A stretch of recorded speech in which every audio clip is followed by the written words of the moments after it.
40 ದಿನ ಬರೋಬ್ಬರಿ 40 ದಿನ ನೀನಾ ನಾನಾ ನೋಡೇ ಬಿಡೋಣ ಅಂತ ಜಗಜಟ್ಟಿಗಳ ತರ ತೊಡೆ ತಟ್ಟಿ ಯುದ್ಧ ಶುರು ಮಾಡಿತ್ತು. ನ್ಯೂಕ್ಲಿಯರ್ ಬಾಂಬ್ ಹಾಕುವಂತ ಲೆವೆಲ್ಗೂ ಕೊಲ್ಲಿ ಯುದ್ಧ ಹೋಗಿತ್ತು.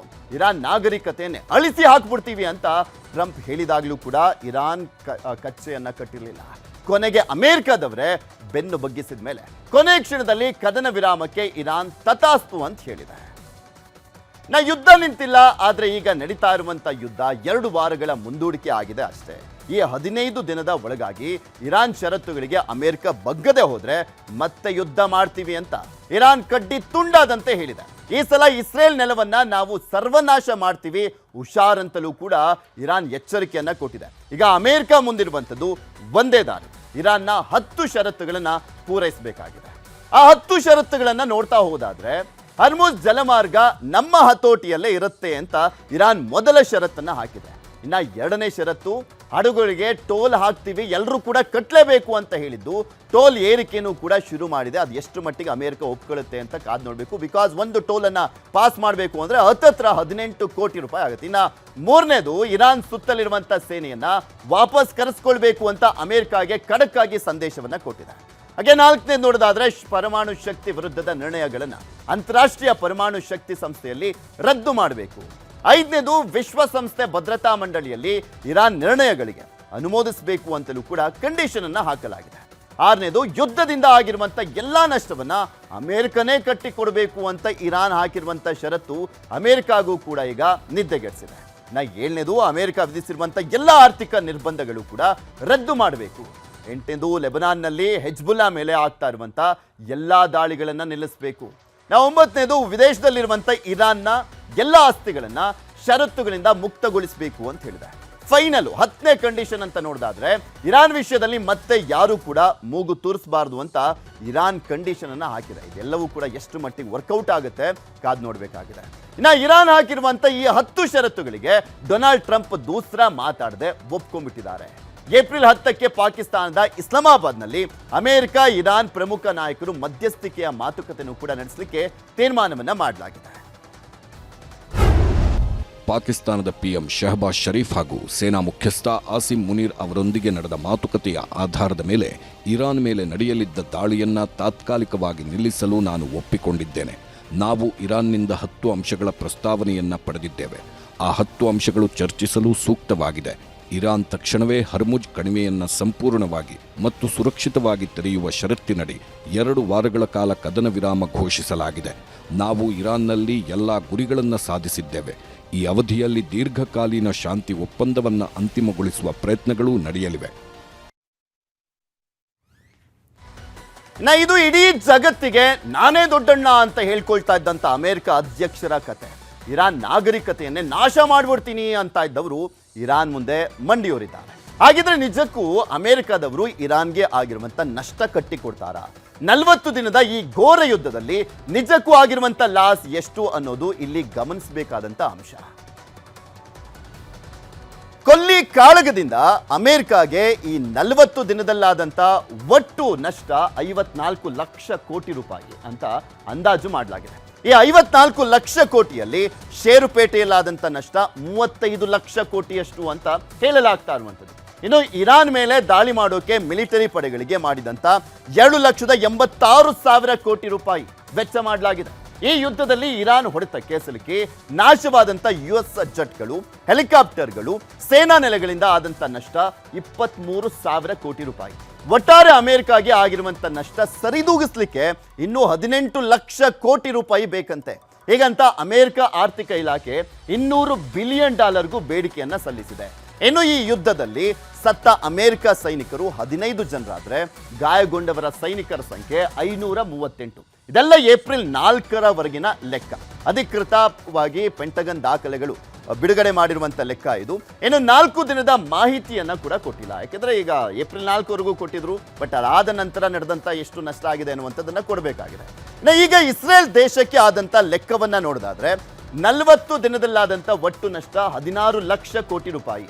ಇರಾನ್ ಮೇಲೆ ದಾಳಿ ಮಾಡಲಿಕ್ಕೆ ಬಳಸಿದಂತ ಕ್ಷಿಪಣಿಗಳು, ಬಾಂಬ್ಗಳು, ಸೈನಿಕರಿಗೆ ಮಾಡಿದಂತ ಖರ್ಚು 1.15 ಲಕ್ಷ ಕೋಟಿ. ಇನ್ನು ಇರಾನ್ ಹೊಡೆತಕ್ಕೆ ಸಿಲುಕಿ ನಾಶವಾದಂಥ ಇಸ್ರೇಲ್ ಮಿಲಿಟರಿ ಸೌಕರ್ಯದ ಅಂದಾಜು ವೆಚ್ಚ 1.5 ಲಕ್ಷ ಕೋಟಿ. ಇಸ್ರೇಲ್ನಲ್ಲಿ ಇರಾನ್ ಧ್ವಂಸ ಮಾಡಿರುವಂಥ ತೈಲ ಘಟಕಗಳು, ಕಟ್ಟಡಗಳು, ಸೇನಾ ನೆಲೆಗಳಿಂದ ಆದ ನಷ್ಟ ಸರಿದೂಗಿಸಲಿಕ್ಕೆ ಬೇಕಾಗಿರುವಂಥದ್ದು ಅಂದಾಜು 11.45 ಲಕ್ಷ ಕೋಟಿ ರೂಪಾಯಿ ಆಗಿದೆ. ಇನ್ನು 40 ದಿನದ ಯುದ್ಧದಲ್ಲಿ ಇಸ್ರೇಲ್ನಲ್ಲಿ ಸತ್ತವರು 42 ಜನ ಆದರೆ ಗಾಯಾಳುಗಳ ಸಂಖ್ಯೆ 7,035 ಅನ್ನುವಂಥದ್ದು ಅಂತಾರಾಷ್ಟ್ರೀಯ ಅಂಕಿಅಂಶ ಆಗಿದೆ. ಅಮೆರಿಕ ಮತ್ತೆ ಇಸ್ರೇಲ್ ನೋಡಿದ್ವಿ, ಈಗ ಇರಾನ್ ವಿಚಾರಕ್ಕೆ ಬರೋಣ. ಅಮೆರಿಕ ಇಸ್ರೇಲ್ ಹೊಡೆತಕ್ಕೆ ಸಿಲುಕಿ ಇರಾನ್ ಕಳ್ಕೊಂಡಿರುವಂಥದ್ದು ಊಹೆಗೂ ಕೂಡ ಸಿಗ್ತಾ ಇಲ್ಲ. ಯಾಕೆಂದ್ರೆ ಅಮೆರಿಕ ಇಸ್ರೇಲ್ ದಾಳಿಯಿಂದ ಇರಾನ್ನಲ್ಲಿ ಈ 40 ದಿನದಲ್ಲಾದಂಥ ಒಟ್ಟು ನಷ್ಟ 13 ಲಕ್ಷ ಕೋಟಿ ರೂಪಾಯಿ ಅಂತ ಅಂದಾಜು ಮಾಡಲಾಗಿದೆ.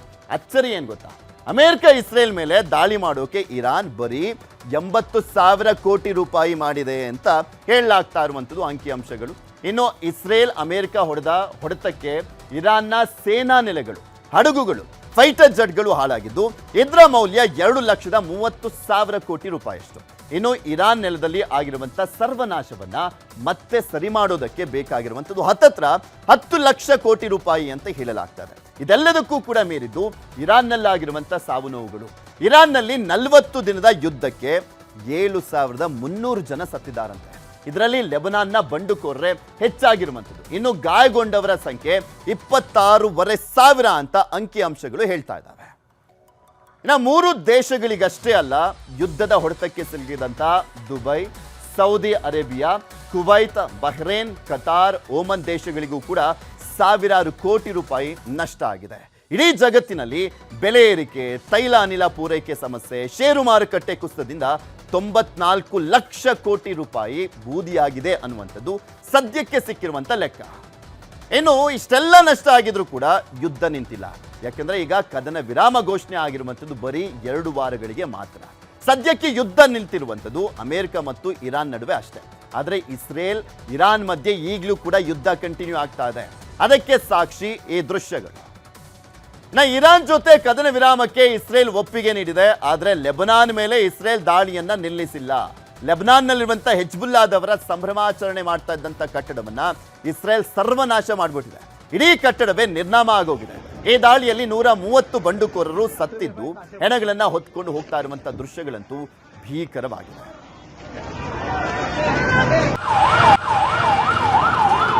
طلعت رفاعي هون طلعت رفاعي بربور هون في حدا. ಇಸ್ರೇಲಿ ಸೇನೆಯು 100 ಹೆಜ್ಬುಲ್ಲಾ ಮಿಲಿಟರಿ ನೆಲೆಗಳು ಮತ್ತು ಮೂಲ ಸೌಕರ್ಯಗಳನ್ನು ಗುರಿಯಾಗಿಸಿಕೊಂಡು ಏಕಕಾಲದಲ್ಲಿ ವಾಯುದಾಳಿಯನ್ನು ಮಾಡಿದೆ.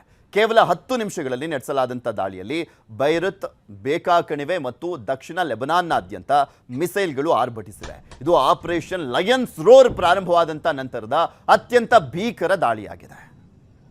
ಇನ್ನು ಇಸ್ರೇಲ್ ಸೇನೆ ಲೆಬನಾನ್ನ ಬೈರುತ್ ಮೇಲೂ ಕೂಡ ಬಾಂಬ್ ದಾಳಿಯನ್ನು ಮಾಡಿದೆ. ಸ್ಫೋಟದ ತೀವ್ರತೆಗೆ ಜನ ದಿಕ್ಕೆಟ್ಟು ಓಡೋಗ್ತಾ ಇರುವಂಥ ದೃಶ್ಯಗಳು ಕೂಡ ಕಾಣಿಸ್ತಾ ಇದ್ದಾವೆ. ಕಾಪಾಡಿ ಕಾಪಾಡಿ ಅನ್ನುವಂಥ ಕೂಗು, ಗಾಯಾಳುಗಳನ್ನು ರಕ್ಷಿಸಲಿಕ್ಕೆ ಸಾಲು ಸಾಲಾಗಿ ಬಂದಂಥ ಆಂಬ್ಯುಲೆನ್ಸ್ಗಳ ದೃಶ್ಯಗಳು ಇಸ್ರೇಲ್ ದಾಳಿ ಎಷ್ಟು ಭೀಕರವಾಗಿತ್ತು ಅನ್ನೋದನ್ನ ತೋರಿಸ್ತಾ ಇದೆ. الله صاد الحل زي الله العالم يا الله العالم بالارض كلياتها يا شباب يا الله ليش حبيت صار اسلام يا الله.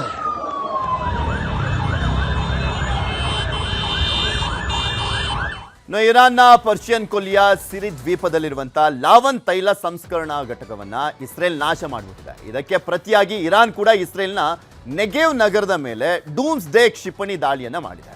ಈ ಸ್ಫೋಟದ ತೀವ್ರತೆ ಎಷ್ಟಿದೆ ಅಂದ್ರೆ ಅಣುಬಾಂಬ್ ತರ ಭಾಸವಾಗ್ತಾ ಇತ್ತು.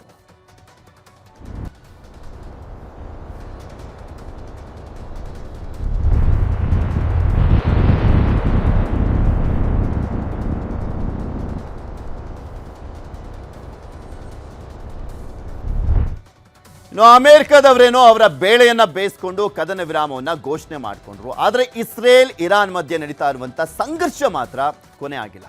ಈಗಲೂ ಕೂಡ ರಕ್ತ ಸಿಕ್ತ ಯುದ್ಧ ಕಂಟಿನ್ಯೂ ಆಗ್ತಾ ಇರುವಂತದ್ದು ಮಧ್ಯಪ್ರಾಚ್ಯ ಮತ್ತೆ ಮಸನವಾಗ್ತಾ ಇದೆ. ಈ ಸಮರ ಕೊನೆ ಆಗದಿದ್ರೆ ಇಡೀ ಜಗತ್ತು ಮತ್ತಷ್ಟು ಪೆಟ್ರೋಲ್, ಡೀಸೆಲ್, ಗ್ಯಾಸ್ ಸಮಸ್ಯೆಗೆ ಸಿಕ್ಕಾಕೊಳ್ಳೋದಂತೂ ಗ್ಯಾರಂಟಿ. ಮುಂದಿನ ಸ್ಟೋರಿ ನೋಡೋದಾದ್ರೆ ಅಮೆರಿಕ ಇರಾನ್ ಮಧ್ಯೆ ಕದನ ವಿರಾಮ ಘೋಷಣೆಯಾದ ಕೆಲವೇ ಗಂಟೆಗಳಲ್ಲಿ ತೈಲ ಬೆಲೆಯಲ್ಲಿ ಭಾರಿ ಇಳಿಕೆ ಆಗಿದೆ. ಆದರೆ ಅಂತಾರಾಷ್ಟ್ರೀಯ ಮಾರುಕಟ್ಟೆಯಲ್ಲಿ ಚಿನ್ನ ಬೆಳ್ಳಿ ದರ ಮಾತ್ರ ಏರಿಕೆ ಆಗ್ತಾ ಇದೆ. $117 ಇದ್ದಂಥ ಬ್ಯಾರೆಲ್ ಕಚ್ಚಾ ತೈಲ ಈಗ 91ಕ್ಕೆ ಇಳಿಕೆ ಆಗಿರುವಂಥದ್ದು. ಕೋವಿಡ್ ಸಮಯದ ನಂತರ ಅತಿ ದೊಡ್ಡ ಕುಸಿತವಾಗಿದ್ದು, ಹರ್ಮುಜ್ ಜಲಸಂಧಿ ಓಪನ್ ಹಿನ್ನೆಲೆಯಲ್ಲಿ ಕಚ್ಚಾ ತೈಲ ಬೆಲೆಯಲ್ಲಿ ಭಾರಿ ಇಳಿಕೆ ಕಂಡಿದೆ. ಯುದ್ಧದ ಹಿನ್ನೆಲೆಯಲ್ಲಿ ಚಿನ್ನ ಬೆಳ್ಳಿ ದರ ಇಳಿಕೆ ಆಗಿತ್ತು. ಆದರೆ ಇದೀಗ ಚಿನ್ನ ಬೆಳ್ಳಿಯ ದರ ಏರಿಕೆ ಆಗ್ತಾ ಇದೆ ಕದನ ವಿರಾಮ ಘೋಷಣೆ ಆದಂಥ ಹಿನ್ನೆಲೆಯಲ್ಲಿ. ಬೆಂಗಳೂರಲ್ಲಿ ನಿನ್ನೆ 22 ಕ್ಯಾರೆಟ್ ಚಿನ್ನದ ದರ $13,735 ಇದ್ರೆ ಇವತ್ತು $14,100ಗೆ ಏರಿಕೆ ಆಗಿದೆ. 24 ಕ್ಯಾರೆಟ್ ಚಿನ್ನದ ದರ ನಿನ್ನೆ $14,469 ಇದ್ರೆ ಇವತ್ತು $14,913ಕ್ಕೆ ಏರಿಕೆ ಆಗಿದೆ. ಬೆಳ್ಳಿ 1 ಕೆಜಿಗೆ ನಿನ್ನೆ $2,50,000 ಇತ್ತು. ಇವತ್ತು ಏಕಾಏಕಿ ಬೆಳ್ಳಿ ಬೆಲೆಯಲ್ಲಿ 1 ಕೆಜಿಗೆ $10,000 ಏರಿಕೆ ಆಗಿದೆ. ಭಾರತೀಯ ಷೇರು ಮಾರುಕಟ್ಟೆನೂ ಚೇತರಿಕೆ ಕಂಡಿದೆ. ಸೆನ್ಸೆಕ್ಸ್ ನಿನ್ನೆ 2,831 ಅಂಕಗಳಿಗೆ ಕೊನೆಯಾಗಿತ್ತು. ಇವತ್ತು 2,946 ಪಾಯಿಂಟ್ಸ್ಗೆ ತಲುಪಿದೆ. ನಿಫ್ಟಿಯಲ್ಲೂ ಕೂಡ 874 ಪಾಯಿಂಟ್ಸ್ ಹೆಚ್ಚಾಗಿದ್ದು, ಇವತ್ತು ಒಂದೇ ದಿನ ಭಾರತೀಯ ಹೂಡಿಕೆದಾರರು 16,59,000 ಕೋಟಿ ಲಾಭವನ್ನು ಗಳಿಸಿದ್ದಾರೆ. ಇನ್ನು ರಾಜ್ಯದಲ್ಲಿ ಆಟೋ ಗ್ಯಾಸ್ ಅಭಾವನೂ ಕೂಡ ಕಡಿಮೆ ಆಗುವಂತ ಆಶಾಭಾವನೆ ಎಲ್ಲರದ್ದು ಕೂಡ ಇದೆ. ಇರಾನ್ ಅಮೆರಿಕ ಕದನ ವಿರಾಮ ಘೋಷಣೆ ಮಾಡಿರುವುದರಿಂದ ಭಾರತಕ್ಕೆ ಅನಿಲ ಪೂರೈಕೆ ಹೆಚ್ಚಿಸಲಿಕ್ಕೆ ಭಾರತ ಮನವಿಯನ್ನ ಮಾಡಿಕೊಂಡಿದೆ. ಇರಾನ್ನಿಂದ ಭಾರತಕ್ಕೆ ಭರವಸೆ ಸಿಕ್ಕಿರುವಂತ ಬೆನ್ನಲ್ಲೇ ಕೇಂದ್ರ ಸರ್ಕಾರ ಆಟೋ ಗ್ಯಾಸ್ ಸರಬರಾಜು ಪ್ರಮಾಣವನ್ನ ಹೆಚ್ಚಳ ಮಾಡಿದೆ. ಖಾಸಗಿ ಬಂಕ್ಗಳಲ್ಲಿ ಆಟೋ ಗ್ಯಾಸ್ ಕೊರತೆ ಹೆಚ್ಚಾಗಿದ್ದರಿಂದ ಸರ್ಕಾರಿ ಸ್ವಾಮ್ಯದ ಕಂಪನಿಯಿಂದ ಹೆಚ್ಚುವರಿ ಆಟೋ ಗ್ಯಾಸ್ ಸರಬರಾಜು ಮಾಡಲಾಗ್ತಾ ಇದೆ. ಐಒಸಿ, ಬಿಪಿಸಿ, HPC ಕಂಪನಿಯಿಂದ ಹೆಚ್ಚುವರಿ ಗ್ಯಾಸ್ ಸರಬರಾಜನ್ನ ಮಾಡಲಾಗ್ತದೆ. ಈ ಹಿಂದೆ ದಿನಕ್ಕೆ 56.67 ಮೆಟ್ರಿಕ್ ಟನ್ LPG ಸಪ್ಲೈ ಆಗ್ತಾ ಇತ್ತು. ಈಗ 83.58 ಮೆಟ್ರಿಕ್ ಟನ್ LPG ಸರಬರಾಜು ಮಾಡಲಾಗ್ತಾ ಇದೆ.